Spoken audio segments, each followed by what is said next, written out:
ఈ సంతోషాన్ని ఏం చేస్తాడు, కాంగ్రెస్ ఏం చేస్తాడు, ఏ మా ఊరు ఏనాది మా ఆరోగ్యం కలప నాకు ప్యాకేజ్ నాకు నా పిల్లలు రాదు.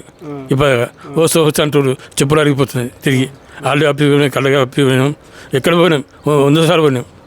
ఆ బాధ చెప్పలేక చాలా కష్టం ఉంది. ఎవరు చెప్పినా వేస్తారు, ఎవరు ఏం చేయరు. ఇప్పుడు మీ దగ్గర ఎలక్షన్లు వస్తున్నాయి కదా, మరి ఏ పార్టీ గెలిచే అవకాశం? ఏ పార్టీకైనా వేసుకొని ఏమో వేసుకోండి. కానీ మా మస్తు చెప్పిన టీలో మస్తు ఇంటికి ఇచ్చిన దాని వల్ల బీపీ ఎక్కువ అయ్యి టెన్షన్ వల్ల ఇప్పుడు ఏ రెండు పని ఏం లేదు ఇక్కడ ఎట్లా బతాం, ఇలా ఏ పని లేదు ఏం లేదు. ఇప్పుడు బీఆర్ఎస్ పార్టీలు అన్ని రకాలుగా సాయం చేసినట్టు చేసిరా? మరి చేసి ఉంటుంది మేము డబుల్ బెడ్రూమ్ ఉంటుండే నేను. నా ఊళ్ళో పోయి అడుగు, నా ఊళ్ళో పెద్ద ఇల్లు రోడ్డుకి.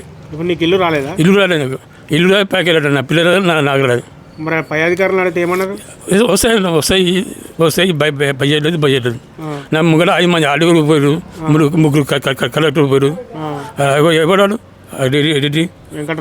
వాళ్ళు చెక్కోవటం స్కూల్ ఇట్లా చెక్కోవటం ఇద్దరు మైక్ పెట్టుకున్నాడు, ఇచ్చిన తీసుకున్నాడు, మళ్ళీ రేపిస్తున్నాడు. ఇప్పుడు పెండింగ్. ఇప్పుడు మరి కాంగ్రెస్ వచ్చి 2 నెలలు అవుతుంది, వాళ్ళు ఏమైనా ప్రయత్నాలు చేసిరా? మీరు అడిగి రావాలని ఏమన్నా? నేను పున్నం పాపాకి ఇచ్చిన, మీరు చూపించుకోండి, నేను నువ్వు వాస్తవం చెప్తున్నా. పున్నం పాపాకి ఇంటికి పోయినా 2 పోయి తిరుపతికి వచ్చిండు ఆయన, తమ్మించి వచ్చిండు.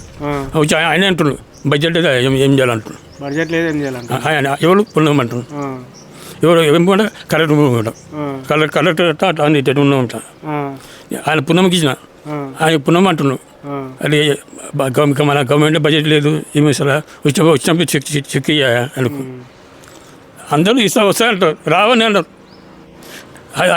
అధ్యాతాలు చెప్పులు అరిగిపోయినాయి నాకు, 60,000 నేను దావరం మన చెప్పులు అరిగిపోయినాయి. అలా అధ్యాతాలు చెప్పులు తిరిగి వేరే టికెట్, వేరే టికెట్ పోయడానికి మా జిరాక్స్ పున్నపల్లి జిరాక్స్ అని 5,000.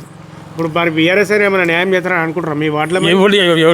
ఎవరు చేసాము ఇవన్నా రాజకీయ నాకు ఏమన్నా నమ్మతాను. రాజకీయ నాకు నా భాష ఉంది, నాకు అనుభవం ఉంది. కానీ ఎవరు చేస్తారో గెలిచినాక ఒక మాట, గెలిచినాక ఒక మాట.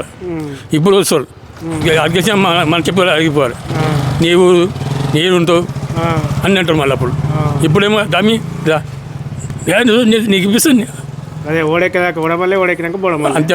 ఇంకోటి నేను అడుగుతుంది, మా ఊళ్ళో అందరూ కూర్చున్నారు, ఇప్పుడు పోతున్నారు సపోర్ట్ చేస్తున్నారు మా ఊరు మా మక్కడు గిట్టం తొంగరు ఉండే వాస్తవం చెప్పాలి. చెప్పని పూలు ఏం పువ్వులు నా సొంత మిల్లు ఊళ్ళో ఎడవల్లి నా ఊళ్ళో మిన్నొట్టుకున్న ఇల్లు బతకలేక మాకు పొలం ఏం లేదు మా ఊళ్ళో, పొలం గుడ్డం ఏం లేదు, బతకనికే పట్టణం పోయినాం. వాస్తవం ఏంటి? అప్పుడు ఏమన్నారు, తెలంగాణ ఎక్కడ ఉండేది మీకు పైకి వస్తున్నారు, బొంబాయి బొందలు రాదు, పట్టి బొందలు రాదు అని చెప్పారు మా ఊళ్ళో. అప్పుడు కలెక్టర్ వచ్చిండు, అడిగి వచ్చిండు, అందరూ ఉండే ఎంఆర్ఓ అందరూ కూర్చొని చెప్పారు తెలంగాణ ఎక్కడ బతకని పోరు.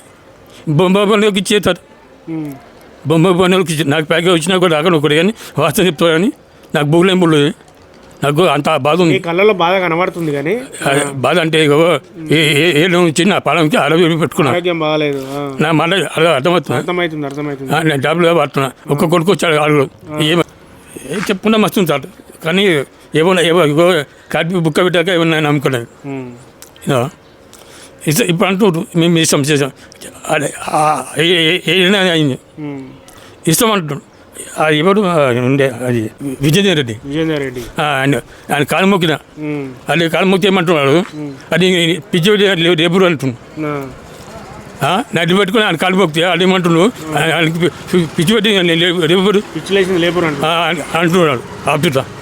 ఆపుచుట సార్ నా ఇల్లు ఇచ్చి నేను కాలు మొక్క పోతే ఆయనకి పిచ్చి లేపు అంటున్నాను. ఎంత బాధ అనిపిస్తుంది. కానీ ఎప్పుడు తెస్తాను ఏమో, కానీ ఎప్పుడైనా ఆఫీసుకు వస్తాయి రావని అంటారు. చాలా కష్టం, చాలా కూర్చుంది సార్, చెప్పుకుంటే మస్తుంది. కానీ ఎవరు నేను చేసేస్తాడు